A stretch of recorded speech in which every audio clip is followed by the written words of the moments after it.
International airport બાદ એમ્સની કામગીરી સામે સવાલ ઉઠ્યા। રાજકોટ એમ્સ હોસ્પિટલમાં કેન્ટીનના ભાગે પીઓપીની છતનો એક ભાગ ધરાશયી થયો।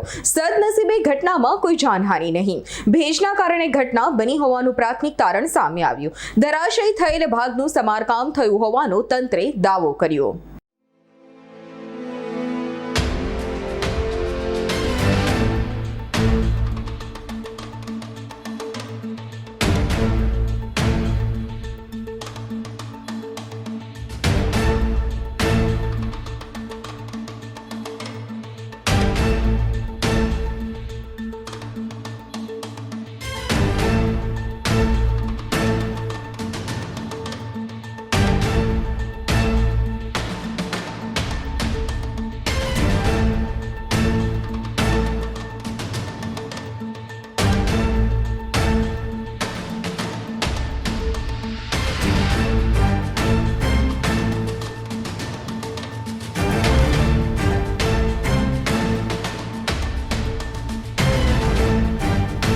અમારી તમામ માહિતીથી અપડેટ રહેવા માટે જોડાયેલા રહો S9 ન્યૂઝ સાથે।